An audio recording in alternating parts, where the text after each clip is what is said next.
Here for you now. Give it up for the very funny Andy Noble. Secret agent man, secret agent man. Hey, I'm Ryan Ash, everybody. Keep it going for Ryan. Oh, yeah. I'm a big sports guy. I'm a big NBA fan.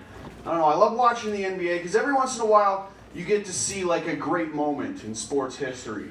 You know what I mean? Like in '98 when Jordan hit his final shot in Game 7, Kobe's 81-point game. About 3 years ago when everybody got to see LeBron James's penis. That's probably my favorite. Does anybody know what I'm talking about? Someone pointed at someone over. I'll explain it. What happened was about 3 years ago, NBA Finals Game 2. It's Cleveland versus Golden State. And the cameraman wants to get a good shot of the pregame huddle. So Cleveland's there, they're in their huddle. The cameraman gets in nice and close. He's getting a great shot. And I guess LeBron James is getting game ready. You know what I mean? He's adjusting his shorts. He's getting comfortable. And I guess he pulled his shorts down a little too low. And for a split second, right there on the screen, 50 million people watching, big old LeBron James penis right there for everybody to see, 1080p. Now, I didn't see that. What I saw was a few days later, there was an internet clip, a highlight, I'll call it a highlight. It was a guy standing in front of a green screen and he said, "Hey sports fans, if you've ever wondered what LeBron James's penis looks like, today is your lucky day." And I thought, you know what, I've never wondered, but I probably could have told you what it looked like. Think about it, the guy's like 6'8", 280 pounds of solid muscle, can dunk from the foul line. Does anybody feel like they don't know what LeBron? You could probably venture a guess, couldn't you? There's no surprises. We know what it looks like, all right? It's 6'8", it's 280 pounds of solid muscle. It's got a little Nike swoosh headband on. It's got 2 less rings than Kobe's penis. Everybody knows. Yeah, big fans of the Kobe-LeBron rivalry? That was the... All right. No, I don't know. They didn't even get the whole thing. That was what's crazy to me. He pulled his shorts down to his knees. They only got like half of his shaft. That game ended in regulation. LeBron's penis went into overtime that night. To remind you people that these are sports jokes. I don't do penis jokes, all right? I'm not that type of comic. I don't know. I love watching the NBA, though. I was actually, for a while, I was a junior NBA coach. Which, if you don't know, the junior NBA program, it's 5 to 7-year-old boys and girls basketball. We get a gym for an hour a week. I show them how to play. It's a lot of fun. I mean, they're 5 to 7, so we play a lot of What Time Is It, Mr. Wolf? You know what I mean? Nobody's really knocking down their threes at that level.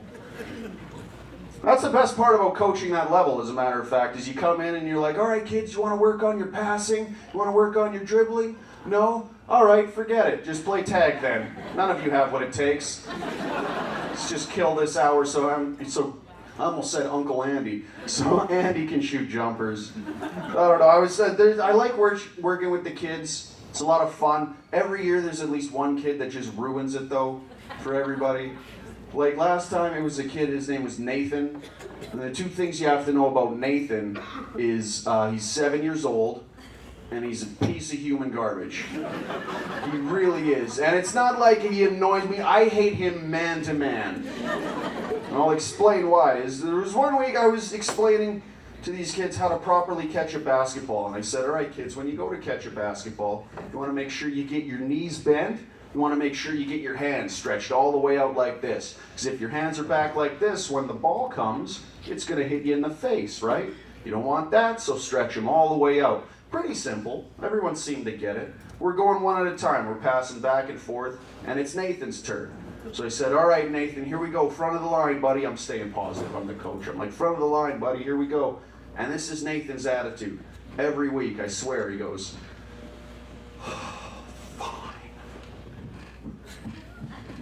like he's got better shit to do. You know what I mean? Like I'm wasting his time. I want to just back him into a corner and be like, listen, why are you acting like you're the hungover one, Nathan? All right? You weren't up till 4 in the morning. I was. But you can't do that. You got to stay positive. You're the coach, right? So I said, all right, Nathan, get those knees bent. Get those hands up, buddy.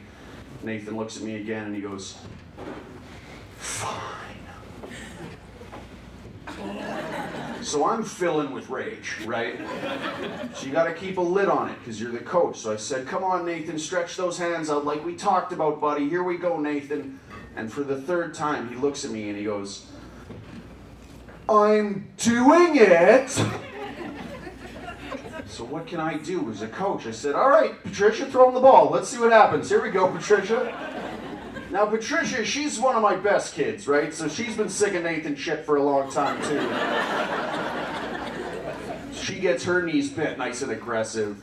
She fires a rocket at this kid.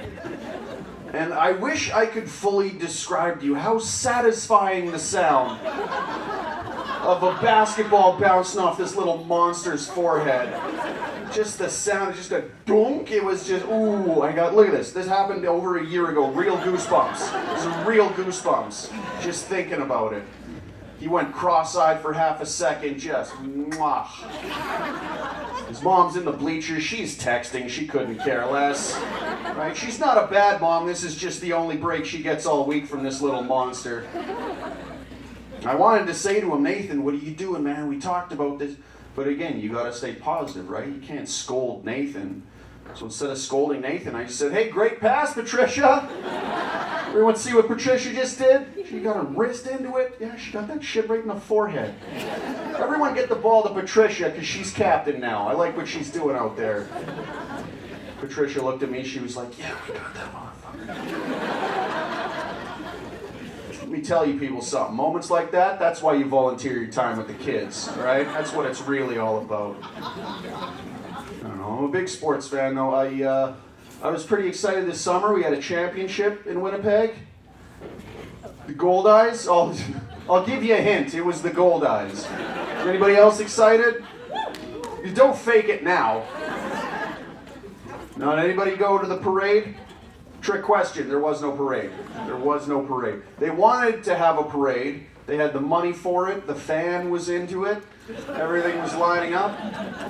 But truth be told, Winnipeg doesn't have a street long enough without construction for a parade. So we just gonna party at the ballpark, I guess. I don't know. I learned something this year at Winnipeg Sporting Event. If you're ever there, you know, and you find yourself going, hey, look, it's Dancing Gabe.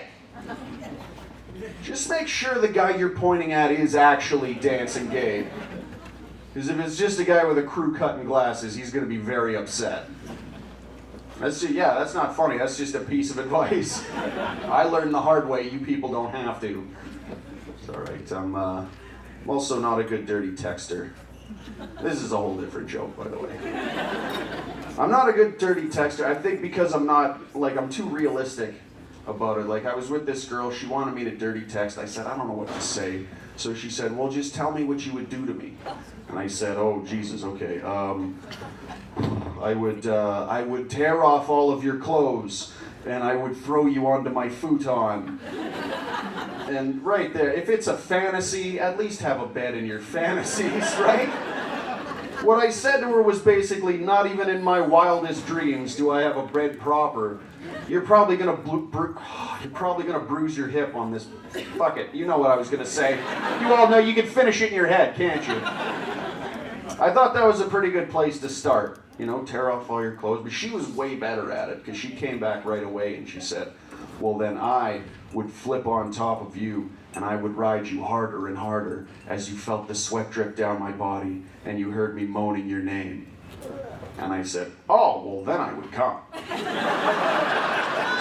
You did all of that at once? Yeah, that'd be it for me. All right, thanks, everybody.